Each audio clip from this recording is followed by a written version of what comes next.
This ain't just a channel, this is BBTV. Welcome to Monday Petty Monday, where we don't start drama, we just document it. If something annoyed you, irritated you, or lived rent-free in your head all week, you're in the right place. A boss be rising, BBTV's igniting, turn the volume up. Yeah, the whole world's invited, from the gravel road to the neon dream. She built an empire out of broken wings. Boss be rising, sky ain't even the ceiling. When she hits go live, everybody feels it.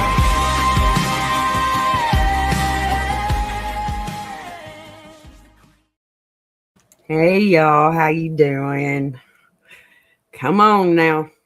Come in, get settled, because it's Monday. Then you really already know what we're doing around here.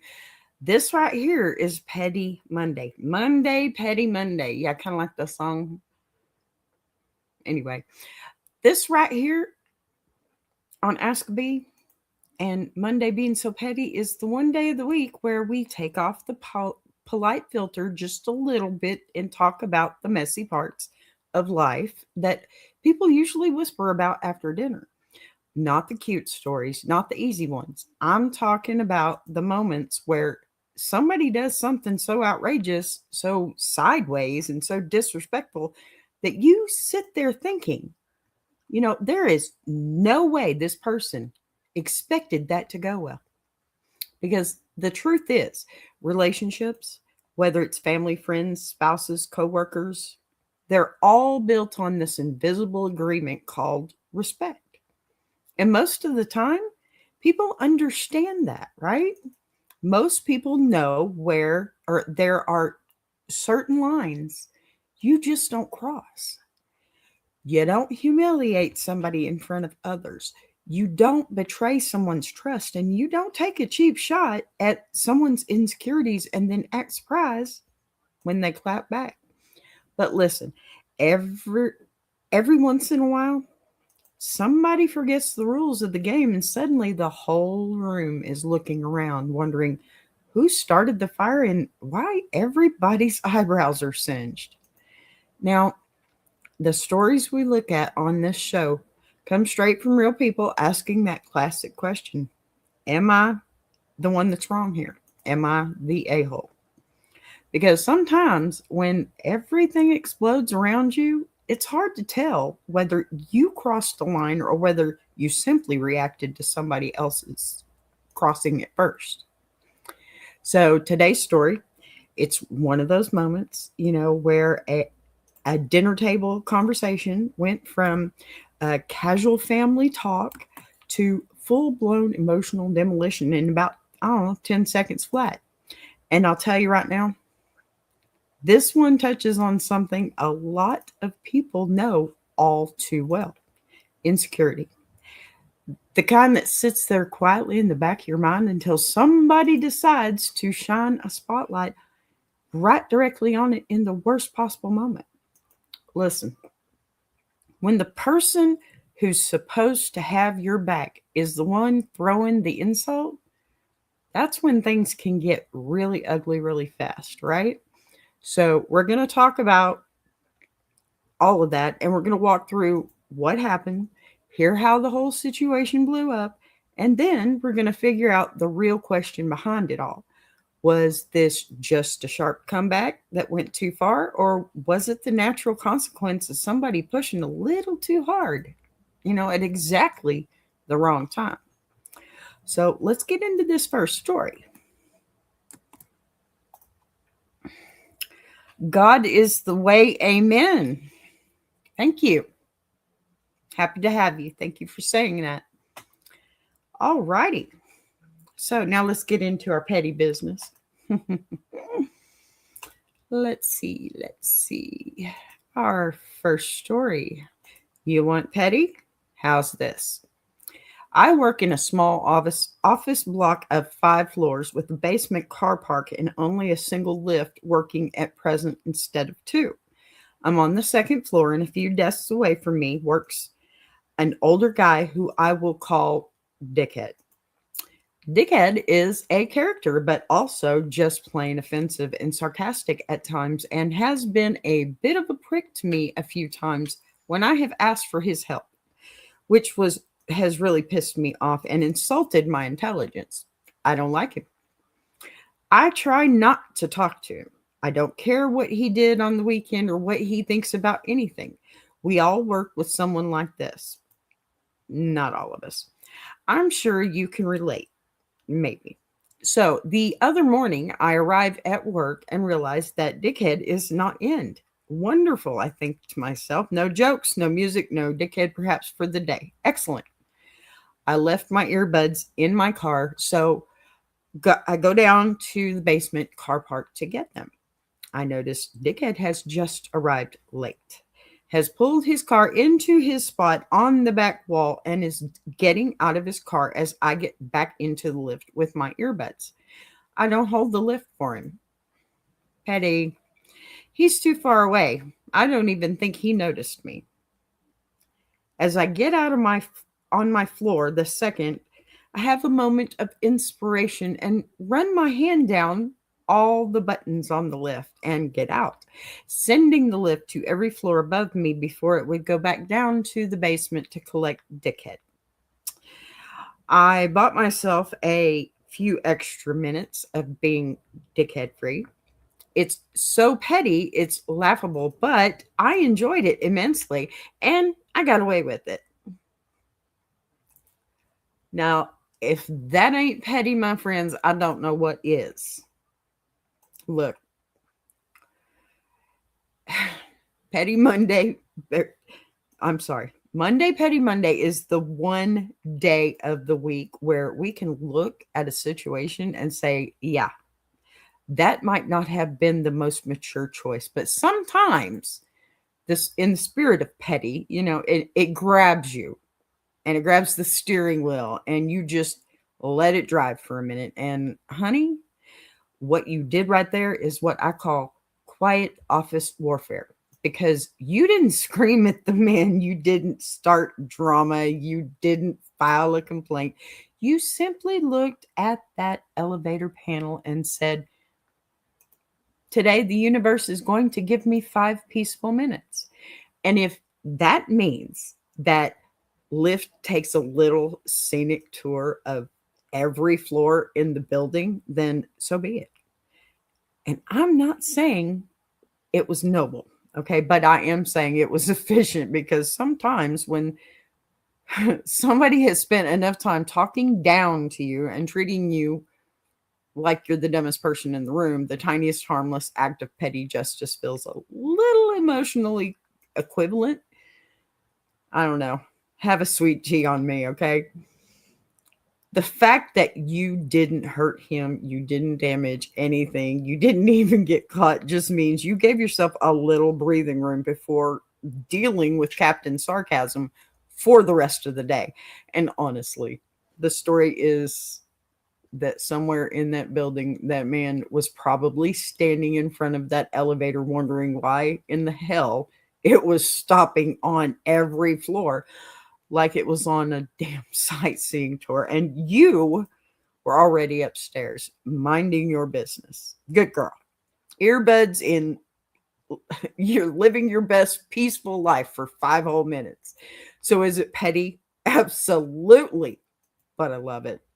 It's the harmless kind of petty. Okay, come on. That makes Monday a little more bearable. And I'm sure it was Monday for you at that point. Yes, ma'am, it sure is. And sometimes that is exactly the level of revenge the situation deserves, don't you think?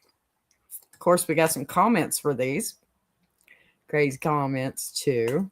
All right, spent some time in Korea. Was floored to learn that there you can push the button in the elevator again to turn them off if you hit the wrong one.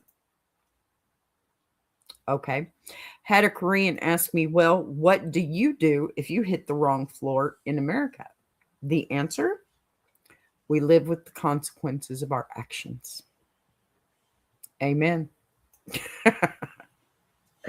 Second commenter, put a soda bottle on the floor, laying down perpendicular to the door. The elevator doors won't close with an obstruction. There you go. The soda bottle won't bounce out if it's not super full of air or soda. And it will continue to open and close until someone removes the obstruction. That's a little more petty, I think, than we need to have here, though, my friend. Please, these are not the kinds of comments we should be directing. Source, oh, I did this when I was 13 on a trip to the beach in Florida.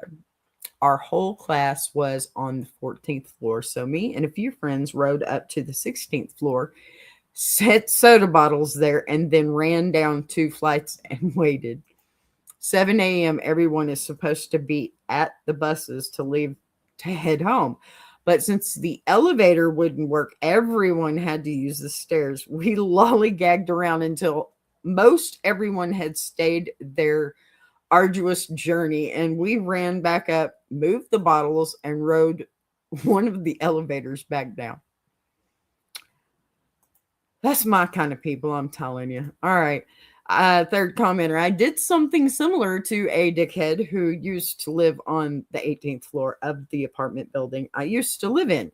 One afternoon, I just got into a lift and pressed the button for the 6th floor, which I lived on, and saw a dickhead running to catch the lift. I quickly pressed all the buttons from 7 upwards. When I saw him the next time, he just gave me a funny look.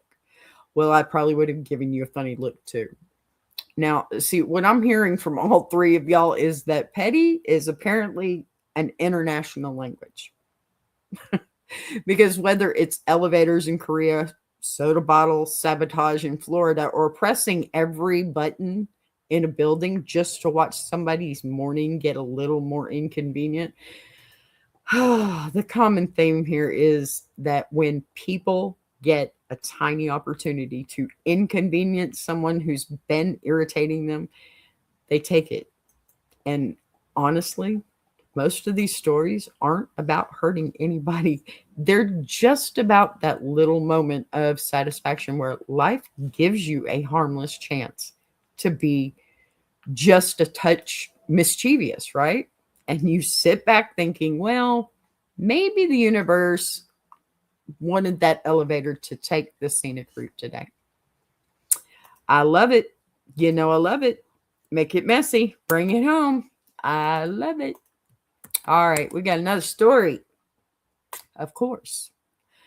Now then, am I the asshole for not punishing my daughter for mocking her cousin? My wife and her younger sister are best friends. As a result, when our middle daughter and her cousin were born around the same time, my wife really expected them to also be best friends. With 16 years of hindsight, I can say with certainty that the expectation was misplaced. Nothing happened in particular. My daughter just doesn't like her cousin. My wife keeps pushing the relationship. This includes making my daughter spend time with her cousin during family gatherings, inviting her cousin on trips, forcing my daughter to call her. We're pretty sure I'm the favorite parent, a fact that keeps my ego well inflated. And therefore, my apathy towards the situation is not well received by my wife. Retro. From my perspective, this isn't important, and I don't possess the ability to make 2 teenagers become friends.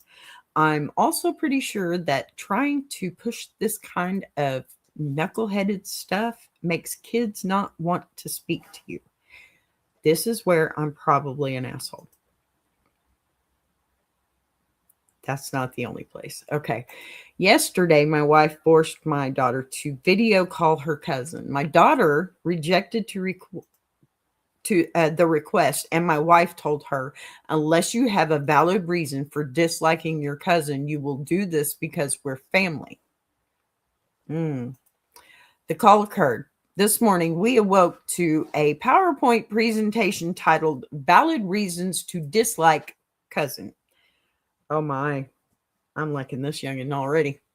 Using clips from the Zoom call. Segments included Why is cousin's voice so grating? A music theory approach, a case study, conversations that provide no value, rethinking the idea that there are no dumb questions, etc. With the benefit of a couple of hours of hindsight, it was a very cruel takedown of her cousin's entire personality. My wife was furious. My eldest daughter and I lost our shit laughing. My wife is demanding I support her in punishing my daughter for bullying her cousin. I have refused because I feel this is the whole situation wouldn't have occurred if she didn't push the relationship. But I'm starting to have second thoughts because it was very mean. Am I the a-hole? All right, look, I'm going to say this plain because sometimes the truth sits right in the middle of the mess and nobody wants to admit it. But here it is. Yes, that PowerPoint was mean. I'm not going to sit here and pretend that roasting your cousin's entire personality with slides, clips, and a full analysis of her voice wasn't savage, because it absolutely was. And genius. Sorry. Not sorry. Your daughter clearly understood the assignment when it came to delivering a brutal takedown. But at the same time, this whole situation didn't just fall out of the sky yesterday, right? Either because it sounds like for 16 years, your wife has been trying to force a friendship that simply doesn't exist. And the more you push teenagers into something they don't want, the more creative they get about pushing back. And what happened here was basically a teenager saying, fine, you want reasons? I'll give you reasons, in the most over the top, sarcastic, mature way possible. I mean, come on, a PowerPoint presentation. I can't even imagine. Now, where I think you stepped in the wrong lane is laughing about it right in front of your wife, because that immediately undermines her as a parent and turns the whole thing into mom versus everyone else, which never, ever, ever ends well in a household. So even if part of you thought it was funny, okay, you still have to pretend a united front, because parenting can't turn into a comedy roast at the kitchen table. Look, the real lesson here isn't forcing punishment just to prove a point. It's recognizing that you cannot manufacture friendships out of family titles. And the harder that you push that expectation, the more resentment builds until something like this explodes. So, yes, your daughter should probably understand that publicly humiliating someone, even if she doesn't like them, crosses a line. But the adults also need to learn that because we're family, it's not a magic spell that suddenly makes two teenagers want to be best friends. It's just not going to happen.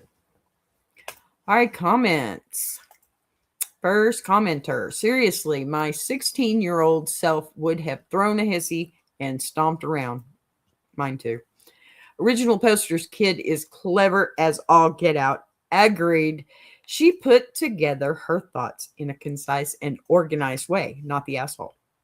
Second commenter, I aspire to be half this brilliant someday. Me too. And I'm about twice the original poster daughter's age. Original poster, you need to have a serious talk with your wife about why she's so obsessed with trying to force your daughter to play friends with her cousin. And if she thinks this obsession of hers is more important than having a relationship with her daughter, yeah. So long as your daughter isn't being rude or nasty to get cousin at family dinner or gatherings, she's not doing anything wrong, not the asshole. Final comment. The idea that you can make a teenage girl be friends with somebody by force is silly. I'm going to stop right there and say, amen, sister. Okay. You can't force teenagers to do anything.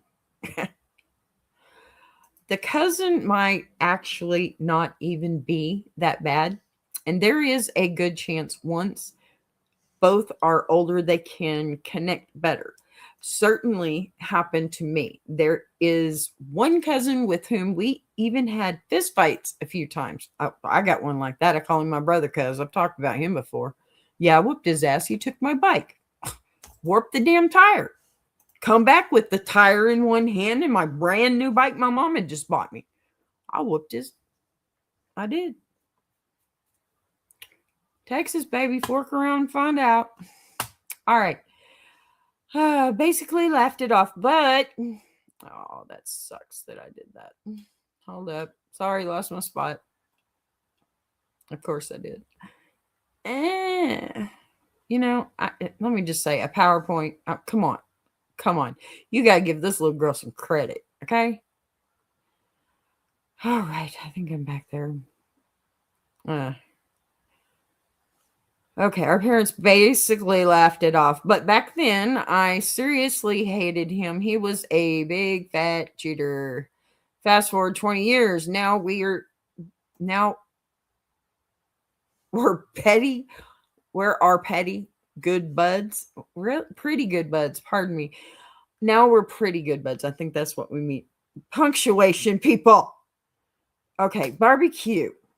That kind of stuff. Got it. I believe this is one of the clear situations where forcing something might make it even less likely to happen in the future. Agreed. Yeah.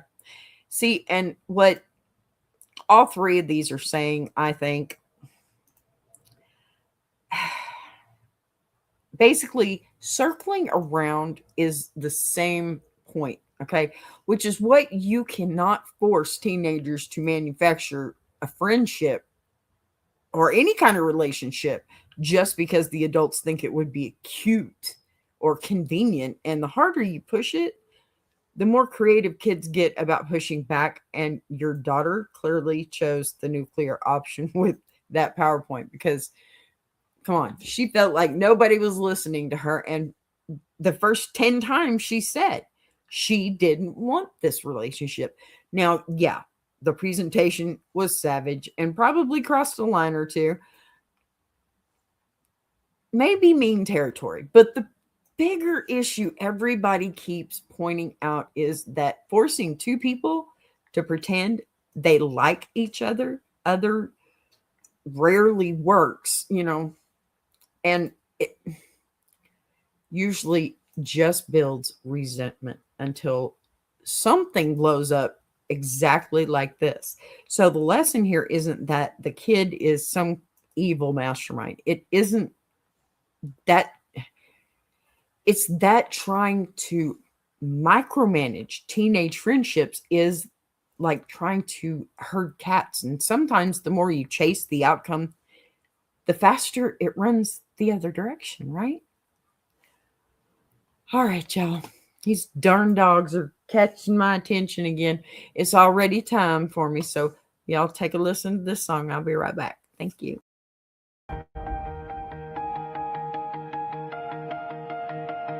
She came from the quiet storms, built a fire from the ground, turned a whisper to a warning. Now her voice shakes the town. Every setback was a lesson. Every doubt became a key, unlocking something bigger. That's the rise of Boss B. When the lights go low, her vision hits high. She built a whole damn network off a promise and a try. Every sunrise, every moment, she's stacking legacy. This ain't just a channel, this is BBTV. A Boss B rising, BBTV's igniting. Turn the volume up, yeah, the whole world's invited. From the gravel roads to the neon dreams, she built an empire out of broken wings. Boss B rising, sky ain't even the ceiling. When she hits go live, everybody feels it.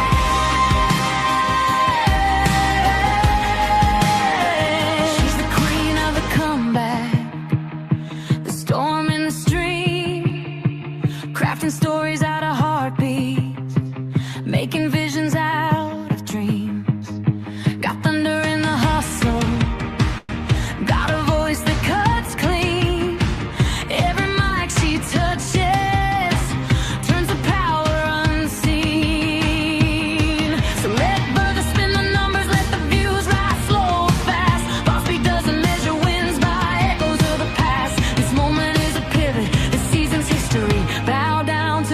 founder of the BBTV dynasty.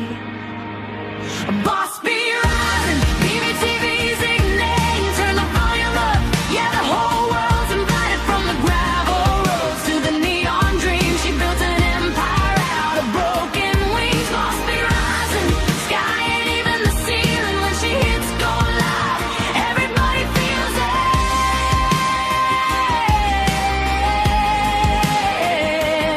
She's got fire in the head, it's got truth in the frame, got a heart that won't retire and a gift you can't name. Every loop, every letter, every dream she sets free, it's a love note to the world sign.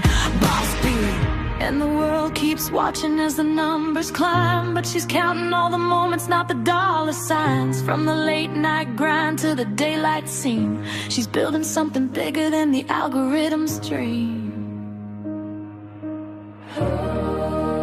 Boss be rising, BBTV shining, her story's rewriting, a legacy in real time. Boss be rising, BBTV's igniting, turn the volume up.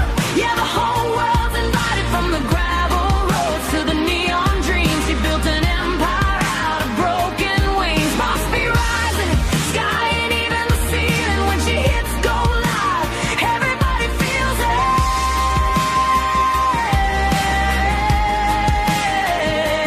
BBTV, where the stories breathe. BBTV, where the dreamers believe. Boss be rising, watch her take her place. This is BBTV, this is her grace.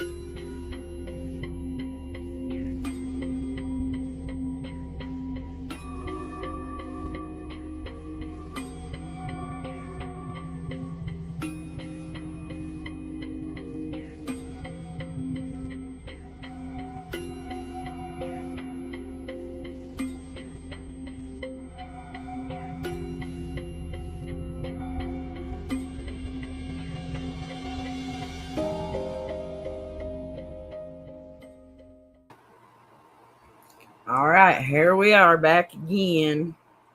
Everybody ready for this next one? I think I am. I'm going to say that I am. All righty. Y'all be sure and hit that like button for me, please. Don't forget to hit that subscribe too. And you really should consider becoming a member. Okay, let's get our banner up. Now then, am I the a-hole for calling off my wedding after finding out my fiance slept with my dad 4 years ago? I can answer that one right now. You are not the asshole. Wow. I mean, that's gutsy. Yeah. I, male, 28, have been with my fiance, 27, female, for almost 5 years. We were supposed to get married this fall.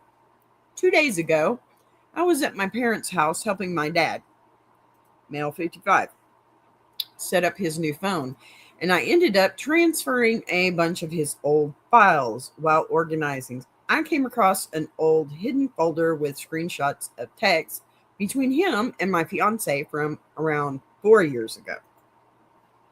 Oh, that's not good. Turns out they hooked up multiple times while she and I were already dating.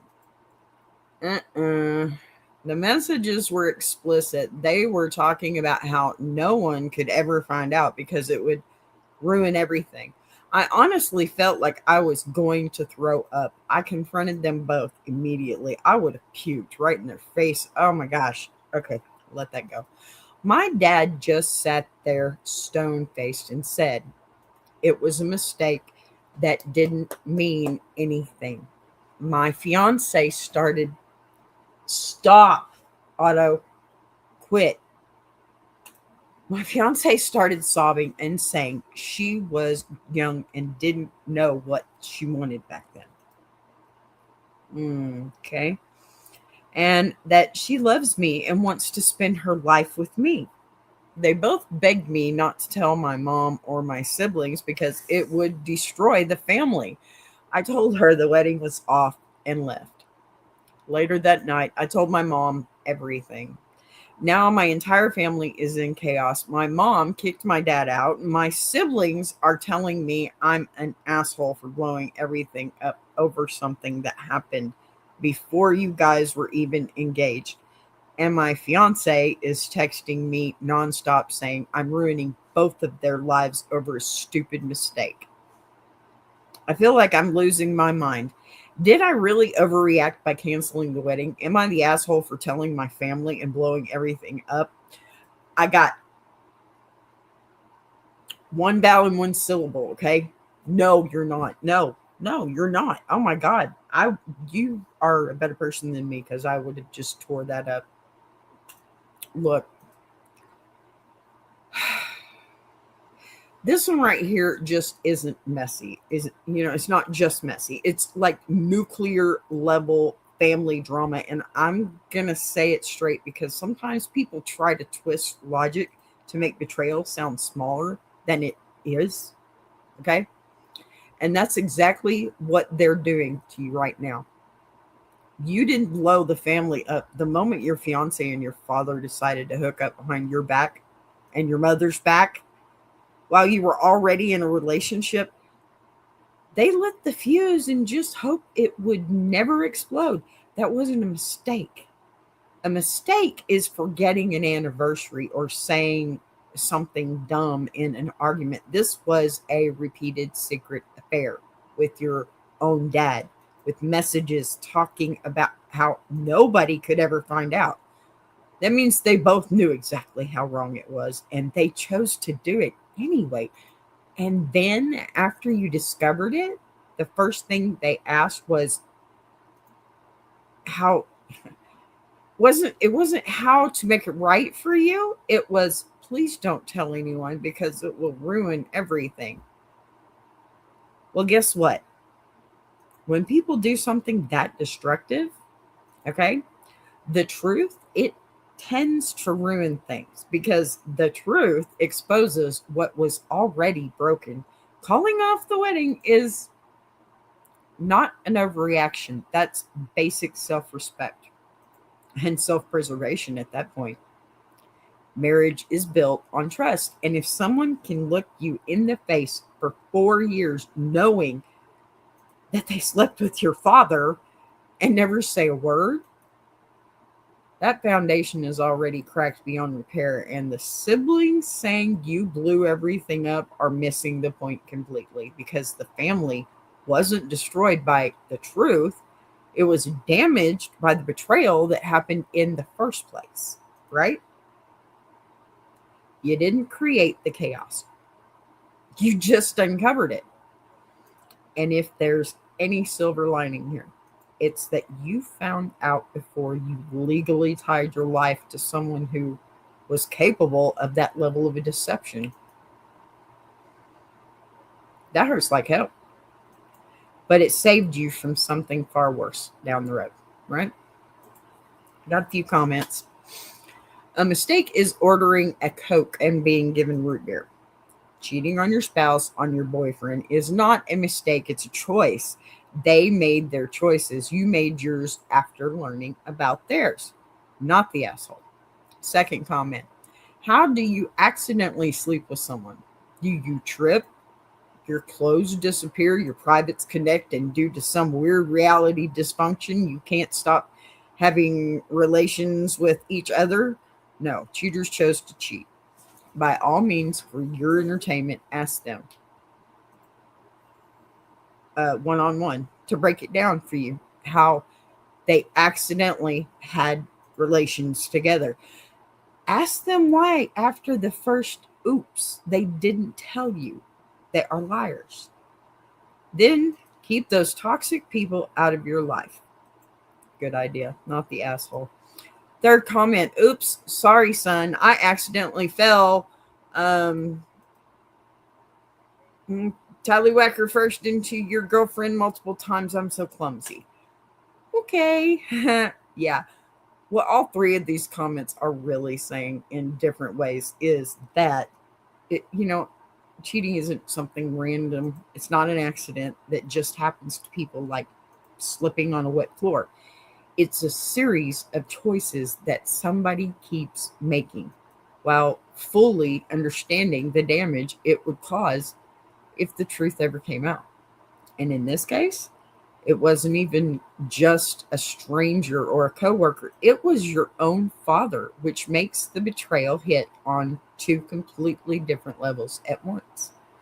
So, look, when they try to frame it like it was just, some old mistake that shouldn't matter now, people are pushing back on that idea because mistakes happen once. But hiding something like that for 4 years while letting you plan a future and a wedding means it wasn't just one bad decision. It was a long chain of deception. And the moment that you found out, you had every right to make your own choice about whether those are people you can trust in your life. And I'd say no, definitely not people you can trust at all. All right, let's see. Last one. Am I the a-hole for what I said after my husband commented on my flat chest? When will they ever learn, right?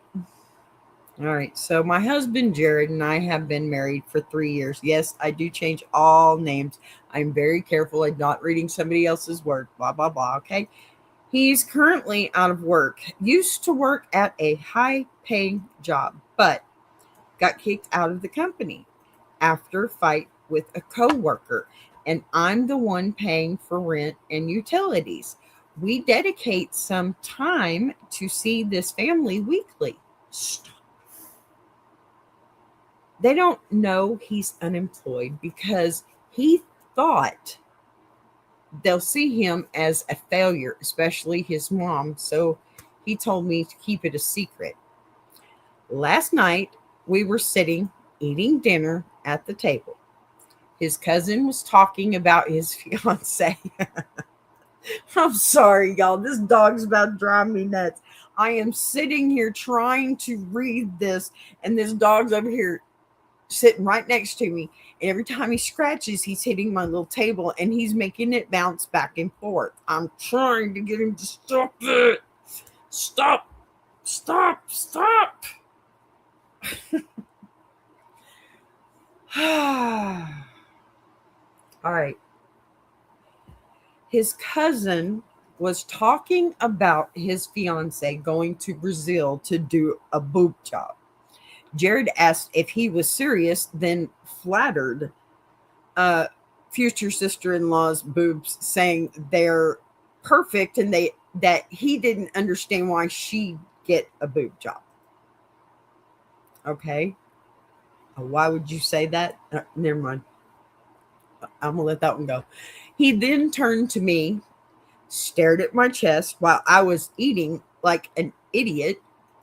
I have a flat chest. I'm insecure about it, but can't do anything about it, obviously.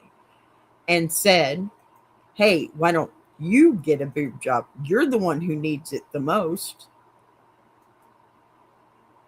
He said, what?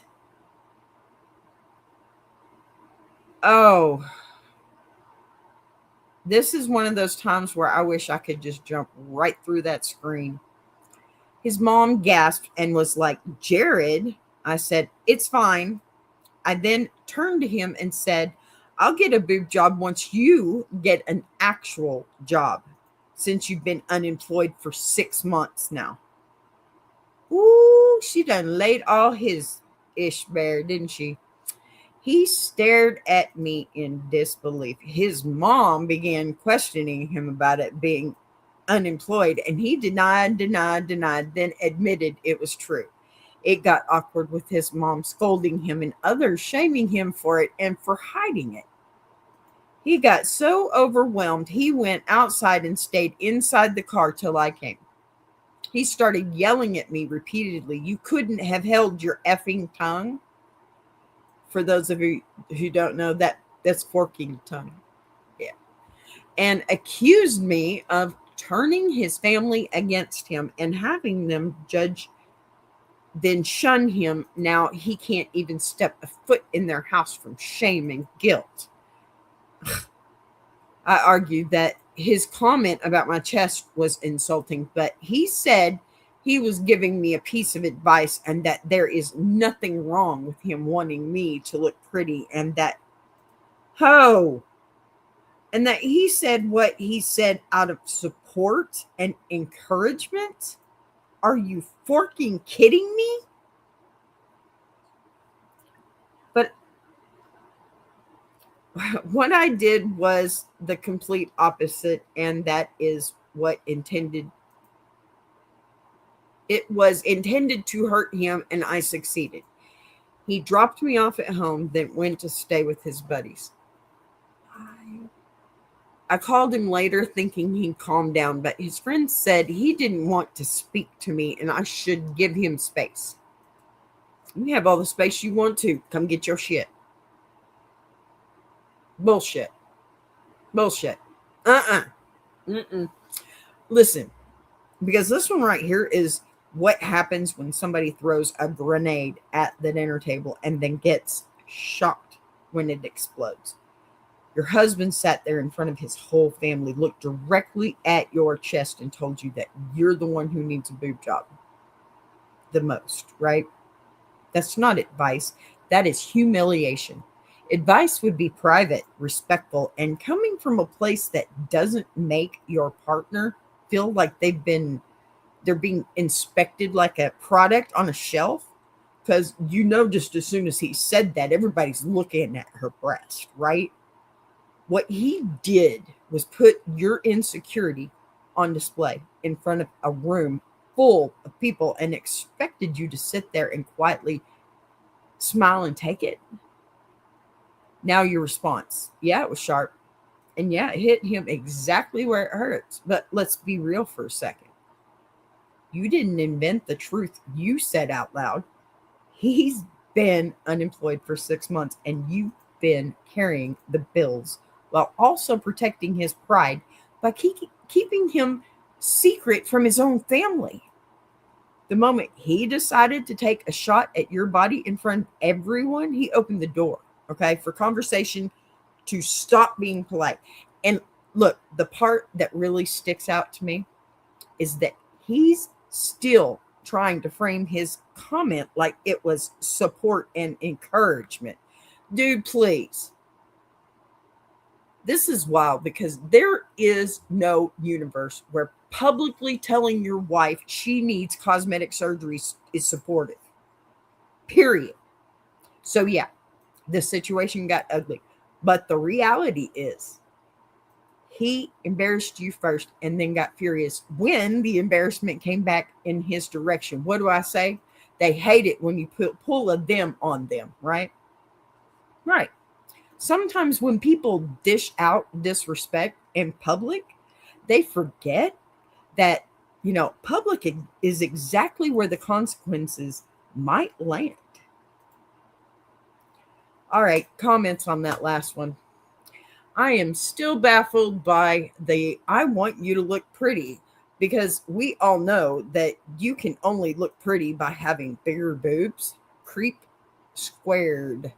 Second commenter, I figured it was more than a one-time argument if it was enough for him to get fired over.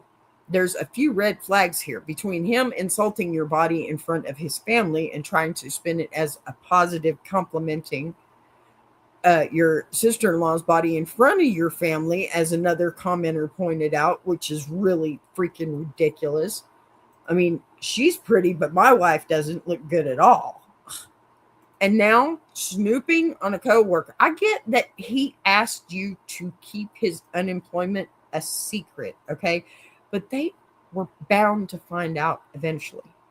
What he said to you was definitely inappropriate and hurtful, and I don't blame you for how you reacted. Uh-huh. Third commenter, gently, I think this is what is commonly called a starter marriage. I don't believe in those. Get to a lawyer. Don't start proceedings until he has a job, unless Jared starts proceedings while he's still unemployed. That would suck for you in terms of alimony, maybe. I don't know. That's why you need a lawyer. Jared is a very, very bad person that's done a decent enough job of hiding his poor character until recently. He's not a nice man. Don't have kids with him. Use his family to make sure he gets a job and is self-sufficient. Start planning your exit from this relationship. He's capable of anything. Be careful. So the original poster responded to the lot of all of these. Thank you for these points. Although I felt like I went too far telling his family, but it's the truth. Also, he didn't have an argument with his former coworker, but rather a months-long fight. He told me he thought his coworker was being unethical, but I got told that he, my husband, violated the coworker's privacy to snoop on him, and it resulted in a fight and him getting kicked out of the company. Of course it did. So when you put all three of these comments together, what people are really reacting to isn't just one rude comment at dinner. It's the pattern. We're all about patterns here, right? It is, though. It's the pattern that's starting to show up around your husband, because first he insults your body in front of his family, and then he tries to spin it like he was somehow helping you, which already doesn't sit right with people. And then you add in the fact that he lost his job after a months-long conflict at work. That story sounds like a lot less bad luck and a lot more like someone who struggles with boundaries and accountability. So while your comeback exposed something he didn't want his family to know, the bigger issue everyone keeps pointing out is that none of this chaos started with your response. It started with him publicly disrespecting you and then refusing to take responsibility for the fallout that followed. And yes, I agree. Get the hell out of there. He don't deserve you. Most definitely does not deserve you. As long as you kept that, as long as you've carried that man. Okay? Oh, look, y'all, this is where the stories usually land us, somewhere in that uncomfortable space where nobody looks completely perfect, but one person definitely lit the match that started the whole fire. When you look at what happened in this situation, the real issue wasn't just a comeback at the dinner table. The real issue was respect, and whether the people in a relationship are protecting each other or slowly tearing each other down in front of everyone else. Words matter, especially when they come from the person who's supposed to be on your team. And once those words are out in the open, especially in front of family, you can't really pretend they didn't happen. That's why these moments get so complicated. One comment leads to another, pride gets involved, embarrassment gets thrown into the mix, and suddenly everybody is arguing about the reaction instead of the thing that started the whole mess in the first place. But if there's one takeaway from stories like this, it's that respect is a relationship, or in a relationship isn't something you can turn on and off depending on the audience. You either treat your partner like someone you value, or eventually those cracks start showing up in front of everybody else. And one night, or once that happens, the conversation stops being about one argument, starts being about the bigger picture. How people treat each other when things get uncomfortable. Now, as always, the show isn't about deciding who's perfect and who's terrible. Life doesn't really work that way. What we do here is look at the situation, talk it through, and figure out what we might do differently if we ever found ourselves sitting at the same table, when things start going sideways. So that's today's stories, and I want to hear what you have to say. Please leave a comment. Did the comeback cross the line, or was it the kind of response that happens when someone finally pushes too far? Drop your thoughts in the comments, because you all always bring the best perspective to these.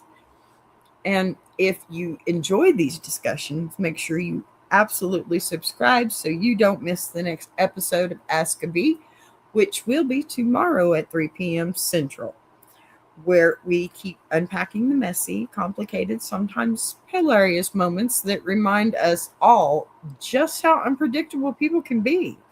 But until next time, tomorrow, 3 p.m. Central, my friends, take care of yourself. And you know what? Try not to start any dinner table wars on your way out, okay?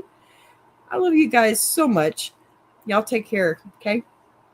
Buzz you later. I want to take a minute to shout out TuberChat. If you're a creator who's tired of surface-level advice, and actually wants to understand how YouTube works, that's the space. It's real conversations with real creators who are in the trenches, building channels, testing ideas. No posturing, no gatekeeping, no fake guru energy, just people sharing what's working, what isn't, and why. If you're serious about growing, learning, and not doing this alone, check out TuberChat. The link is in the description. If you're enjoying this show, subscribing is the easiest way to support what's being built here on BBTV. You'll see the join button right next to subscribe. No pressure, no expectations, just an option for people who want to support the channel in a real way. We're live every day at 3 p.m. Central now.